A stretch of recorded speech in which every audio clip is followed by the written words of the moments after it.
Takže den číslo 2, dneska se vrhneme na kompletní čištění interiéru plus přečesení kompletního sání. Takže let's go, nebudeme to obkecávat, pustíme se přímo do práce. Začnu teda odmontováním předních sedaček a vlastně mezi tím tak dva borci, kteří tu jsou, tak se zatím vrhnou na sundávání sání. Je to tady trošku stísněné, každopádně tedy začneme zadníma šroubama, které jsou teda obě 17. To už mám předpovolené, takže vlastně šroub tady, předu vlastně tady pod tímhle s tím krytem. Sedačka se musí posunout zad, je tam taková krytka, ukážeme si to. Tak, zadní teda máme, posuneme si to i vzadu a tady vlastně tak se skrývají takové čepečky, které musíme teda sundat a pod tím se samozřejmě skrývá šroub, už teda. Aha, to se dělá ručně, jo? No to samozřejmě. A sedačka už půjde ven, takže let's go. Takže štípačky. Ne, to je spoček, víš? Ne. Ideálně, počkej, ať je nepopletem, moment. Oni jsou úplně stejné, že? Tak. První sedačka je out. Krásná. No, uvidíme, co s tím budeme moci udělat. Každopádně tady, když se podíváme, tak tady máme loot. Máme tady 20 korunů. Nebo ty to? 10 korun, to je hodně hezká, no. Máme tady Nanook, vole. Jo, šrouby nějaké, vole. Kalipo, vole. Tiger. Red Bull dokonce. Žvíkačky. Prázdné, škoda, už jsem si chtěl dát. No nic. Na co se tady přišlo? Ty brďo, za když se podíváš, vole, tak tady ta hadice je úplně v prdeli, za váhou. No. A dostal jsem k tomu nějakou tady Origo Bumf, jako hadicu. Tady Origo Bumf. No. Ale ty vole, to není stejná hadice, že? To tam půjde nějak napasovat. Můžeme to zkusit. A zejména mě zajímá, víš, jakoby, ta hadice je kde? Jestli by se ten vlnoběh vyřešil. Tady. Jo, takhle. No. Hlustí na to. Tak, to je vončo. Jo, jako jo.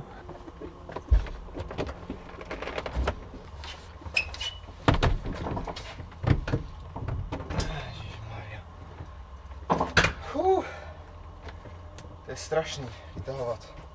Tak. Podíváme se na loot. Co tady máme? Našel se kabel. Cígo.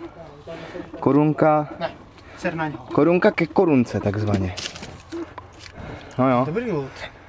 Tak, jdeme to povysávat a vrhneme se na to. Je to mnohem klidnější. Ty vole! Je to mnohem klidnější. To je mnohem, vole, klidnější. Že jo? Jo.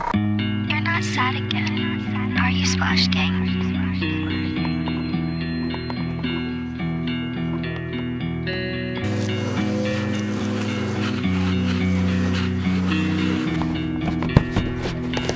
Právě. To je vončo. Pojďka? Hranou. To je humus.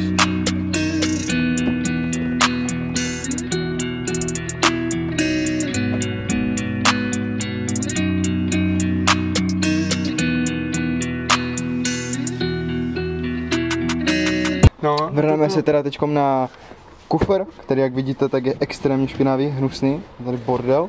A potom vlastně tak si ukážeme nějaký efektivní způsob, jak vyčistit vlastně koberec. Protože ten je taky hodně špinavý tady na tom řidičovi. Tak tady se vylilo nějaké pití, jde to vidět, že to je flek. Takže si ukážeme nějaký jednoduchý způsob, jak to vlastně dát pryč, nebo pokusit se o to aspoň.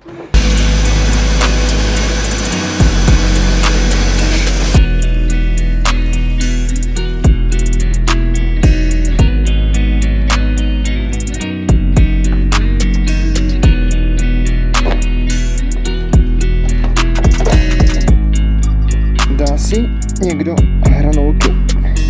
Jsou docela tvrdé, ale podle mě. Takže tedy na čištění koberečku budeme používat akučku s takovýma speciálníma nástavcema. Buď si můžete normálně ufiknout hajzel štětku, nebo si to vyloženě koupit, to jedno. A tady takový vlastně kulatý, s kterým se dělá trošku lépe. Na čištění budeme používat Polestar, což je vlastně taková nějaká prostě chemikálie, používá se to hezky na kůži, budeme to používat i tu. si potom ukážeme. A tady vlastně nějaký carpet cleaner, jo.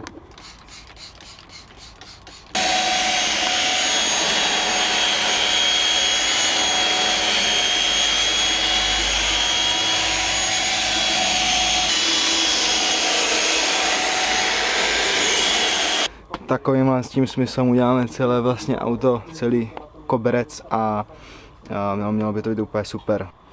Tak a nějak takto, tak vypadá finální vlastně produkt. Koberec je z obou stran už hotový, je krásně čistý, voní to tu už teďkom, takže to je super.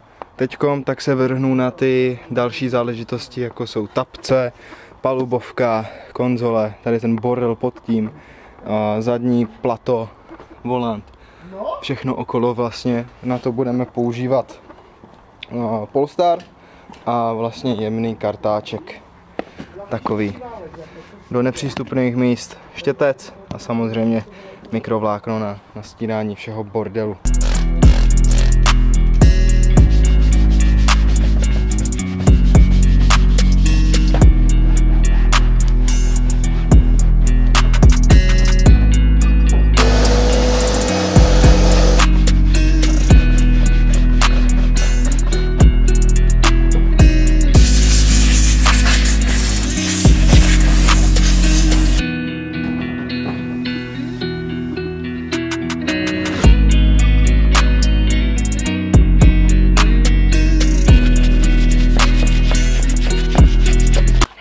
Tak, konečně se přesouváme k další fázi a to je tedy tady čištění hlavních sedaček, vlastně hlavního aspektu tohle z toho vehiklu.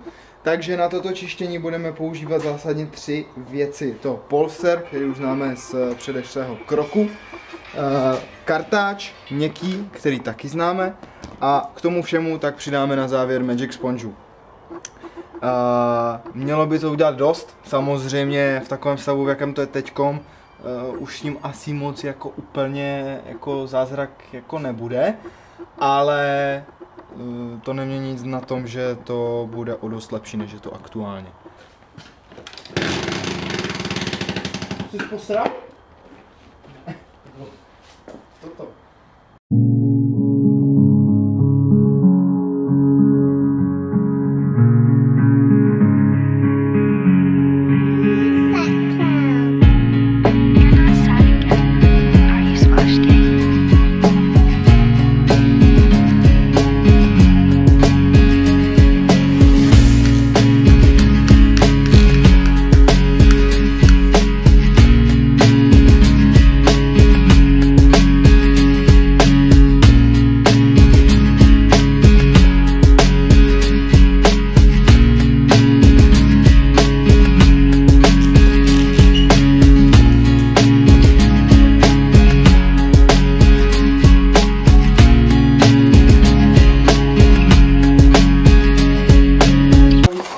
Tak, jsme tedy po nějakém základním čištění hotovi, vlastně, potom kartáčů, že jo, Magic Sponge a tak dále. Sedačky si myslím, že jsou o dost jako lepší, než to bylo. Každopádně už máme zkušenost, že vlastně tyhle ty všechny praskliny, tak to jde vlastně zbrousit šmirglem, a když se koupí stejná barva vlastně, tak se to dá hezky i zakrýt, jo, co se týče nějaké životnosti, nevím, jak to je úplně. Ono by se dalo zakrýt takovým speciálním tmelem na kůži, jakoby správně, jo, no. Při renovaci v uvozovkách, ale ten tmel je velice pružný, drahý a kvalitní, proto je drahý vlastně a no. Nevždycky se vyplácí, protože vole dostaneš 5 gramů vole za 4 kila. Jo, otázka je, jestli ti to stačí na celou sedačku, vole, dojebanou, že? No, to podle mě ani hovno. Plus, že tohle je víceméně stále jenom pekáč, takže bych to viděl tak asi, že by se to zbrousilo a vzalo by se to tím, jestli to teda seženeme, jo, nevím. Takže tak, ano, každopádně jsou docela jako hezké, myslím si, že to docela se jako zlepšilo proti tomu, co to bylo, prostě teďkom se člověk nemusí bát, že sedne, vole, do nějaké infekce, že? Takže tak, protože já nemám rád, když sedím v autě, kde ty vole, Bůh ví, co dělal, vole, minulý majitel, takže mám rád si to vlastně celé jako vyčistit předem a udržet si to tímhle s tím stylem. Jo, a vlastně ještě musím udělat tamto vzadu. No potěž koště. Pojď koště. Každopádně kolega tam vzadu, tak se snaží zapojit reproduktory vlastně, protože to plato jsem taky čistil. Já se nesnažím zapojit, já se snažím přijít na to, jaký genius byl ten, co to tady robil. Podívej se jenom tady na tohle, to přijde ti tohle v klidu. Obalené 2 kilama tak tejpy, aby to drželo. Takhle vyvedené kablíky, které ani nevím k čemu je měl připojené. Tu byla milion pasky, aby tam drželi fastony. A když se podíváš do toho kufru, jak to je profesionálně rozkuchané, tak jako smekám člověku, co to tady dělal, byla to nehorázná Jo, ty jsi sundal tapecírung. Z jakého důvodu, prosím tě? Protože ty brdě byl vyrvaný a nebylo to vůbec připevněný. Dívej se, tady tak. všechno urvané to bylo. Teďka jsem lepil tady tyhle ty origo jakoby držáky a dávám tady nové cvoky, protože to bylo vyrvané a to si normálně vzal a malem ti to zůstalo v ruce. Classic E36. Tady to tež chybí, to už bohužel ale k tomu nemám to tady jak zjistit a získat. No a teďka budu muset fixnout tady tu prasklinu, protože ten střed se ti drží toho tapce. A musí se tady o to seknout šroubek, že? Takže to jsem velice zajímavý, jakým způsobem to dáme dohromady. Tohle je video, o kterém zjistíte prostě, jak zvednout hodnotu vozidla o dvojnásobek. Jo, takže až budete zhodnocovat hodnotu vašeho vozidla o dvojnásobek, tak si držte tady těmahle kroky, co vám Mikýš dneska poskyt. To je prostě, to se nezapře tady toto. A jsme doma. Já. Tak, to se schová zde, to se schová zde a to se schová zde a je to úplně nádherný. To je co? Tak a teď ty front seats. Ne, tak Sice. to jdu domů. Tak jo. A to budeš napajovat tady na to? Zase? Jo, tuto napajím a tuto dám na fastony, aby když bychom chtěli dát do plato, tak to jenom odpojíš. Good shit. Dobře ty.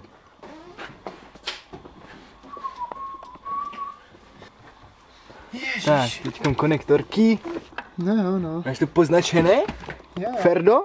mám Ferdo. Jo? Teď bys byl v p***le. Já ne. By ti vyhodil auto normálně. Podle mě to je úplně jedno, který je kde. No, podle mě není, protože ti z toho jdou 2 odlišné dráty. Jedio go, mister. Děkuji.